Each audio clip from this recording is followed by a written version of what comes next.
Hello friends, हाय। मैं हूं doctor Vinod Sharma, very good brain science से फिर से आपके बीच में दिमाग को तेज करने के नुस्खे और दिमाग की बात लेकर के आया हूं। बहुत सारे लोग मुझसे पूछते रहते हैं कि मेमोरी टेक्निक तो बहुत लोग यूज करते हैं, मेमोरी टेक्निक सीख भी लेते हैं, बच्चों की वर्कशॉप भी हो जाती है, ट्रेनिंग भी हो जाती है, फिर भी उसे पूरी तरह पढ़ाई में यूज करने के लिए क्या करें।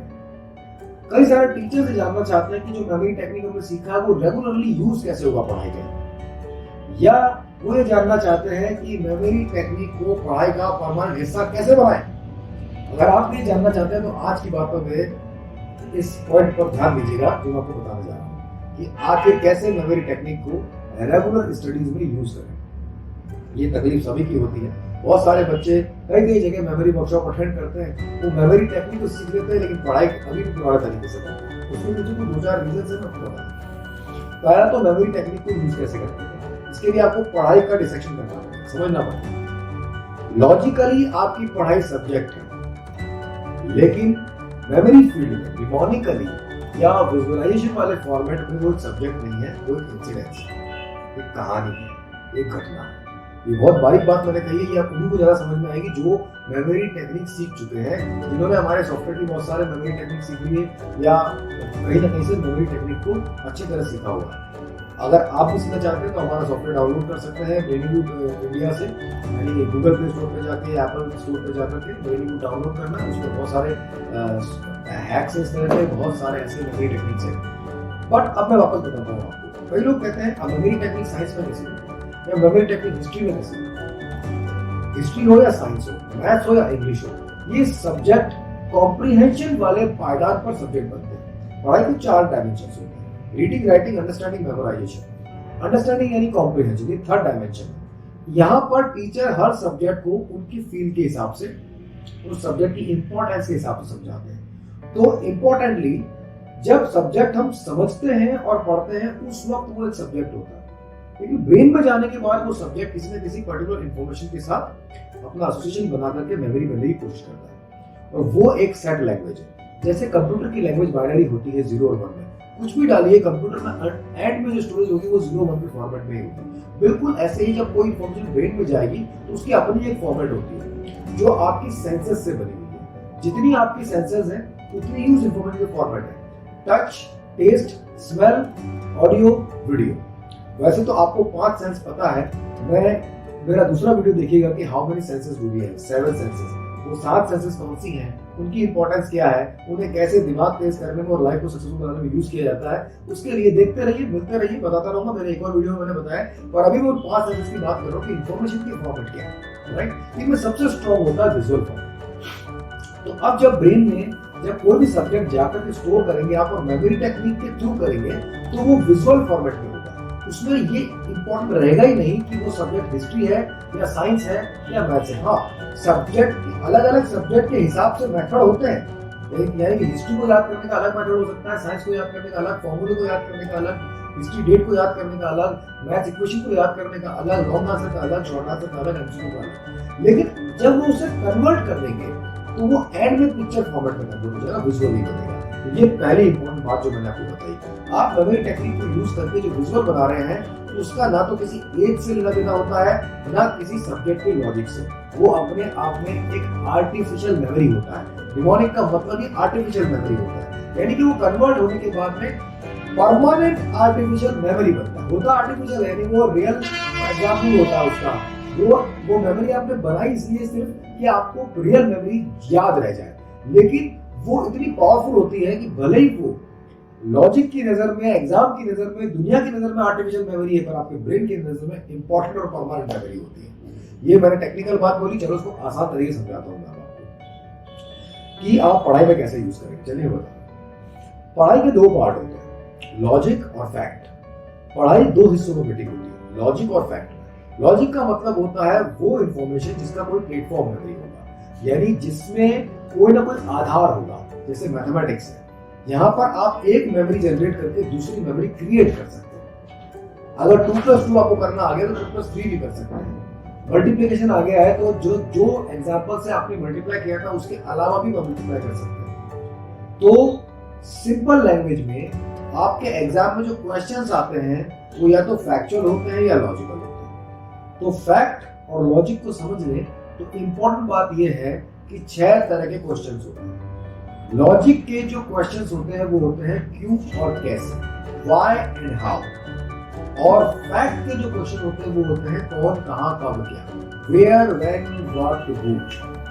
सबसे पहले सब्जेक्ट को ये देखना है लॉजिकल है या फैक्चुअल है। लॉजिकल सब्जेक्ट को समझने में ज्यादा टाइम लगता है, याद करने में कम टाइम लगता है, जैसे मैथमेटिक्स है, साइंस है, ग्रामर या लैंग्वेज है। और फैक्चुअल सब्जेक्ट को समझने में कम टाइम लगता है, याद करने में ज्यादा टाइम लगता है, जैसे कि एसएसटी है या डायरेक्ट कोई जीके के क्वेश्चंस है वगैरह। तो अब पहले तो ये फिल्टर करना है कि आपका सब्जेक्ट किस नेचर का है। उसके बाद में मेमोरी टेक्निक ज्यादातर यूज होते हैं इलॉजिकल इंफॉर्मेशन यानी कि फैक्ट, क्योंकि जिस बात को लॉजिक से समझा जाता है वो तो वैसे भी याद रहता है। कभी तो मैथ्स को याद नहीं किया जाता, मैथ्स को प्रैक्टिस किया जाता है। आपने लॉजिकली प्लस माइनस करना, multiplication, division, percentage, square root, square, ये सब सीख लिया। अब आप उससे प्रैक्टिस करते हैं अलग अलग एग्जाम्पल के ऊपर, अलग अलग प्रॉब्लम सिचुएशन के ऊपर, राइट। इसीलिए मैथ्स के अंदर आउट ऑफ सिलेबस क्वेश्चन आता है, मतलब कि जो एग्जाम्पल आपका बुक में दिया गया है आपके एग्जाम में उससे अलग एग्जाम्पल आएगा, राइट। क्योंकि आपका टेस्ट उस पर्टिकुलर एग्जाम्पल की याद का नहीं है बल्कि उस लॉजिक का है कि आपको ये करना आता है नहीं आता। इसका बिल्कुल उल्टा होता है फैक्ट। फैक्ट के अंदर जो क्वेश्चन आएगा वो आउट ऑफ सिलेबस नहीं आ सकता, किताब में से ही आएगा। अगर आपकी बुक में इंडिया में आगरा के ताजमहल के बारे में क्वेश्चन दिया गया है तो आपके एग्जाम में ऑस्ट्रेलिया के ओपेरा हाउस के बारे में क्वेश्चन नहीं आएगा, फिर वो ताजमहल के बारे में ही आएगा। यानी फैक्ट्स जो होते हैं, फैक्ट वाले सिलेबस में क्वेश्चन वही आते हैं जो उस बुक में दिए होते हैं। कितना आसान है कि उस किताब को याद कर लिया तो उसमें गलती नहीं हो सकती क्योंकि उसी में से आता है ना बड़ी बात। तो अब फैक्ट्स के क्वेश्चन होते हैं कौन, कहां, कब, क्या। इसलिए जीके भी बनती है, इसलिए अधिकतर जीके की किताबों के फ्रंट पेज पे लिखा रहता है सामान्य ज्ञान 2021 कौन, कहां, कब, क्या। General knowledge 2021 where, who, where, when, what, who, right. तो ये एक इंपॉर्टेंट चीज है जो मैंने आपको बताई। अब आता है कि इसको पढ़ाई में कैसे यूज करेंगे। टीचर्स जो जानना चाहते हैं यहां से इसको और ध्यान सुनिएगा। पढ़ाई जब विजुअल में कन्वर्ट होती है तो इसको आपको ये समझना है पढ़ाई में याद करना क्या है। पढ़ाई में आपको याद करना है फैक्ट्स। अब जो फैक्ट्स हैं वो पढ़ाई की किताब में किस फॉर्मेट में बने होते हैं। दुनिया की किसी भी किताब में 3 ही बातें होती हैं।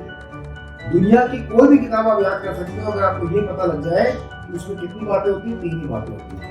Every book has 3 things in common. Can you guess what are those ones? Okay, let me tell you. अधिकतर लोग बोलेंगे इंडेक्स, कंटेंट, राइटर के बारे में, चैप्टर, ओके। बट इम्पोर्टेंटली 3 बातें कॉमन होती है किताब में जो याद करने वाली होती है। वो होती हैं वर्ड्स, नंबर्स, पिक्चर्स। ये 3 अलग अलग फॉर्मेट। पिक्चर एंड डायग्राम आप याद करते हैं तो पिक्चर फॉर्मेट में होता है। मैथ्स के फॉर्मूलाज हो गए, स्क्वायर रूट की हो गए, कोई गणित की संख्या है तो वो आप नंबर फॉर्मेट में याद करते हैं। और बाकी जितनी भी चीजें थ्योरेटिकल वो सब वर्ड फॉर्मेट में होती है। यानी कि अगर आप कोई पैराग्राफ याद कर रहे हैं, चैप्टर याद कर रहे हैं, थ्योरी याद कर रहे हैं, वो सब वर्ड से तो बनी है। तो वर्ड याद हो गए तो सब याद हो जाएगा, राइट। तो आपने को सबसे पहले ये याद करना डायग्राम, पिक्चर कैसे याद करते हैं, नंबर कैसे याद करते हैं और वर्ड कैसे याद करते हैं। और इन्हीं के लिए मेमोरी टेक्निक यूज होती है, राइट। अब इंपॉर्टेंट है कि जब हम वर्ड को याद करते हैं सबसे ज्यादा याद करते हैं वर्ड्स को, तो और सबसे ज्यादा भूलते भी वर्ड्स को ही है। तो हालांकि नंबर्स का भी अलग टेक्निक है, नंबर सबसे ज्यादा भूलते हैं क्योंकि नंबर एब्स्ट्रैक्ट फॉर्मेट में होते हैं और उनके नंबर को याद करने के लिए मल्टीपल रिवीजन होती है, नंबर भी एब्स्ट्रैक्ट होते हैं। तो नंबर को याद करने के लिए फोनेटिक मेथड होता है, वो नंबर वाली चीजों को याद करा सकता है, फोनेटिक मेथड और मल्टीपल कॉम्बिनेशन। अगर आपको ये बात समझ में नहीं आई इसके लिए आपको मेमोरी टेक्निक सीखनी पड़ेगी, जिसके लिए हमारा सॉफ्टवेयर या हमारे थ्रू सीख सकते हैं या कहीं से भी सीख सकते हैं जहां भी आप सीखना चाहें। और तीसरी चीज आती है कि जब उसे एसोसिएट करते हैं आपस में तो सबसे ज्यादा जो जैसे बच्चे कहते हैं लॉन्ग आंसर कैसे याद करें, थ्योरी कैसे याद करें, चैप्टर कैसे याद करें, तो अब आपको समझना है वर्ड्स याद कैसे होते हैं। किसी भी थ्योरी में, सेंटेंस में देखो, वर्ड से सेंटेंस बनेगा, सेंटेंस से पैसेज बनेगा, पैसेज से थ्योरी बनेगी, थ्योरी से चैप्टर बनेगा, चैप्टर से बुक बनेगी, राइट। नंबर वाली चीज है तो फोनेटिक मेथड है। अगर वर्ड याद करने हैं तो फिर इन बातों को ध्यान रखना है कि जब भी कोई टॉपिक आप पढ़ रहे हो सबसे पहले आप उसमें से कीवर्ड्स निकालें। 2 ही चीजें होती है किसी भी थ्योरी में, फिलर वर्ड और कीवर्ड। जैसे एग्जांपल है Mughal emperor Shahjahan got the famous monument Taj Mahal built in his time. अब इतने बड़े सेंटेंस में दो ही कीवर्ड है, शाहजहां और ताजमहल, बाकी सारे फिलर वर्ड है। फिलर वर्ड यानी सेंटेंस बनाना बच्चों को बचपन में प्राइमरी में ही सिखा दिया जाता है। इसीलिए टीचर कहते हैं अपनी लैंग्वेज में लिखो। अपनी लैंग्वेज का ये मतलब नहीं है कि आप कीवर्ड हटा के लिखेंगे कि शाहजहां ने घर बनवाया, शाहजहां ने हेलीकॉप्टर बनवाया, ये नहीं कह सकता। उसको ये बोलना तो पड़ेगा शाहजहां ताजमहल बनवाया, और सेंटेंस मेकिंग को अपनी लैंग्वेज में कर सकता है। तो जब टीचर एग्जाम में कॉपी चेक करता है तो वो फिलर वर्ड्स नहीं बल्कि कीवर्ड्स को ही देखता है। सारे वर्ड्स अगर देखने बैठेंगे तो कॉपी टाइम चेक ही नहीं हो पाएगा। और अगर एमसीक्यू की बात करें तो उसमें तो फिलर वर्ड होते ही नहीं, सीधा सेंटेंस के अंदर एक कीवर्ड होता है, आंसर के 4 ऑप्शन में एक और कीवर्ड होता है, उसी से स्पॉट किया जाता है। तो अब अपन बात करते हैं कि कीवर्ड्स याद करने हैं आपको। तो पहली इंपॉर्टेंट बात सारा टीचर्स को बताने जा रहा हूँ कि जब भी बच्चे को याद करना है उसको कीवर्ड्स याद करना है। अब कीवर्ड फिल्टर कैसे करें? जब आप चैप्टर पढ़ा रहे हो तभी कीवर्ड अंडरलाइन करा दीजिए, या बच्चे अगर देख रहे हैं तो जब आप चैप्टर पढ़ रहे हैं टीचर बताती जा रही तभी आप कीवर्ड अंडरलाइन कर दीजिए, वो आप समझते हैं कीवर्ड किसे कहते हैं, इंपॉर्टेंट वर्ड्स किसे कहते हैं, राइट। जब आप घर पे होमवर्क कर रहे हो तब भी आप कीवर्ड स्पॉट कर लीजिए और उनको अलग कर लीजिए। कीवर्ड अलग होने के बाद में अब आपको जो स्टेप फॉलो करने को मैं बता देता हूँ, नोट डाउन कर लीजिए कैसे मेमोरी टेक्निक हर सब्जेक्ट पे यूज करते हैं। पहला स्टेप होता है सिंप्लीफिकेशन, दूसरा स्टेप होता है टैबुलेशन, तीसरा स्टेप होता है कन्वर्जन, और चौथा स्टेप होता है एसोसिएशन एंड मेमोराइजेशन। चलिए मैं सिंपल भाषा में समझाता हूं। मान लो किसी थ्योरी में से आपने कीवर्ड्स निकाल लिए, तो चैप्टर में से कीवर्ड को अलग करना कहलाता है सिंप्लीफिकेशन, यानी पूरा चैप्टर याद नहीं करना है, बस कीवर्ड याद करने हैं। तो चैप्टर में से कीवर्ड अलग होगा तो कहलाता है सिंप्लीफिकेशन। और उसके बाद में उन सारे वर्ड्स को रैंडम ना छोड़ करके एक पर्टिकुलर ऑर्डर में टैबुलेट कर लेते हैं, उसकी सारणी या टेबल बना लेते हैं। जैसे मान लो इन्वेंशन इन्वेंटर का चैप्टर है, तो पहले कीवर्ड निकाल लिए, उसके बाद में इन्वेंशन इन्वेंटर की टेबल बना, तो इस टेबल को याद करने से ही पूरा चैप्टर याद हो जाएगा। सिंपल बात होगी। यहाँ तक अधिकतर बच्चे रट्टा मारे करते भी हैं, और कमाल है कि रट्टा भी नहीं मारना है, मेमोरी टेक्निक इस्तेमाल करना है। मेमोरी टेक्निक जो बताने जा रहा हूँ और ये मेरा ही बनाया हुआ है। सबसे पहले सिंप्लीफाई किया, सिंप्लीफाई करके टैबुलेट किया, टैबुलेट करने के बाद तीसरा पॉइंट आता है कन्वर्जन, जहां हम मेमोरी टेक्निक का इस्तेमाल करते हैं। यानी उन वर्ड्स को वर्ड के फॉर्मेट में याद नहीं करेंगे, विजुअल में याद करेंगे। सबसे आसान है, फास्ट है और परमानेंट। उन वर्ड्स को हम विजुअल में फिर कन्वर्ट करते हैं। तो उसके लिए आपको PIS मेथड का इस्तेमाल करना होगा, जो उन वर्ड से मिलता जुलता आर्टिफिशियल मेमोरी जनरेट करता है और उन वर्ड को आपस में जोड़ के रखता है। तो ये जो तीसरा स्टेप है, ये यहाँ पर आपका IQ भी डेवलप होता है, क्योंकि आप कोडिंग डिकोडिंग करते हैं। तो मेमोरी टेक्निक ना सिर्फ पढ़ाई में याद करने के लिए जरूरी है, बल्कि IQ को भी इंप्रूव करता है। फिर चौथा स्टेप आता है एसोसिएशन। जो भी आपने विजुअल्स बनाए हैं उन्हें फिर मेमोरी टेक्निक की मदद से एसोसिएट कर लिया जाता है, जिसमें जो भी टेक्निक आपकी फेवरेट हो। आप लिंक मेथड यूज कर सकते हैं, आप प्लेटफॉर्म मेथड यूज कर सकते हैं, हार्मनी यूज कर सकते हैं, फिगर फीचर कर सकते हैं। इन सारे मेथड की जानकारी के लिए हमारे सॉफ्टवेयर का इस्तेमाल कर सकते हैं, या मेमोरी टेक्निक सीख सकते हैं मुझसे, और मेरे आने वाले वीडियोस भी देख सकते हैं। मैं बताता रहता हूँ कि कौन कौन से मेथड कैसे काम करते हैं। तो आई होप आपको समझ में आ गया। तो जैसे सबसे पहला चैप्टर है, चैप्टर में से कीवर्ड निकाले, विच इज कॉल्ड सिंप्लीफिकेशन। अब हाँ, इसके लिए करना है, निकालेंगे कहाँ पर? तो दोस्तों आज से काम कीजिएगा, जैसे आपके पास पढ़ने के लिए किताब होती है, बुक होती है, टेक्स्ट बुक, लिखने के लिए आपकी कॉपी होती है, नोटबुक, समझने के लिए टीचर होता है, याद करने के लिए बनाइए अपनी माई मेमोरी बुक, जिसके अंदर वो एक प्रोजेक्ट फाइल की तरह होगी, एक तरफ प्लेन पेपर, एक तरफ लाइन वाला। वो प्रोजेक्ट फाइल ले लीजिए, प्रोजेक्ट कॉपी ले लीजिए, वो आप उस पर नाम हेडिंग डालिए माई मेमोरी बुक। और उसके बाद जो भी चैप्टर है, मानिए साइंस का 3rd चैप्टर आप पढ़ रहे हैं, या हिस्ट्री का 4th चैप्टर पढ़ रहे हैं, या अलग अलग सब्जेक्ट की भी बना सकते हैं अपनी, हर सब्जेक्ट की अपनी माई मेमोरी बुक। उसमें जो नोट कर लोगे वो जिंदगी भर के लिए याद हो जाएगा, उससे जो पढ़ के जाओगे एग्जाम में गलती नहीं होगी, मैं गारंटी कर रहा हूँ। इसके लिए वो बना लिया आपने पहले लाइन वाली, एक तरफ प्लेन और एक तरफ लाइन, प्रोजेक्ट की फाइल होती है वैसी। अब जो भी चैप्टर है उसका चैप्टर नंबर डाला, क्वेश्चन का नंबर डाला, अब वहां पर सारा आंसर नहीं लिखना, वो आप अपनी कॉपी में लिख चुके हो। जो वहाँ कीवर्ड्स है वो लिखने हैं, कीवर्ड अलग करिए चैप्टर के, कीवर्ड को टेबल फॉर्मेट में करिए। जो लाइनों वाला पेज होगा उस पर टेबल दिखेगी आपको, जैसे कि invention inventor, country capital, history, dynasty और रूरल, इस तरह से नजर आएगा, राइट। अब वो एक पूरी की पूरी टेबल हो जाएगी। अगर जरूरी नहीं कि वो क्वेश्चन वर्ड आंसर वर्ड साथ साथ हो सकता है, वो टेबल एक सीरीज टेबल भी हो, राइट। अब उस टेबल को के सामने आपको पिक्चर लिखना है उसका। जैसे मान लीजिए गैलीलियो, गली में लियो, गली में शेर, राइट। तो वो उसके सामने पिक्चर लिखा आपने, राइट। या रिवॉल्वर का इन्वेंटर कॉल्ट है, तो कॉल्ट का कोड लिखा आपने, तो वो पिक्चर फॉर्मेट था उसका, जो आपकी आर्टिफिशियल मेमोरी है पर उससे मिलता जुलता है।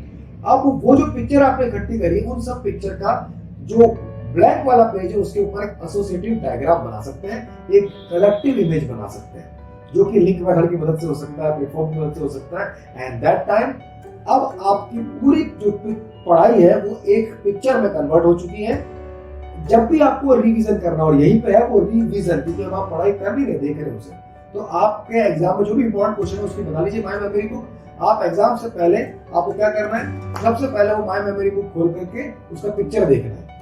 पूरी चैप्टर पढ़ने की बजाय पिक्चर देखने में कितना कम टाइम लगेगा, 2% टाइम भी नहीं लगेगा। उसके बाद में कीवर्ड देखने हैं, उसके बाद में एक बार अपना आंसर देख लेना है, गलती हो ही नहीं सकती। आई होप आपको समझ में आ गया। तो मैंने आपको बहुत सारी बातें बताई, इस वीडियो को 3-4 बार देखेंगे तो बेसिक बातें समझ जाएंगे, और अच्छी तरह जानकारी के लिए मेरे आगे की वीडियोस देखते रहेंगे, आपसे कॉन्टेक्ट करेंगे। Thank you so much, all the best, be intelligent always. Brainywood, India's best innovative learning platform. Download the app now.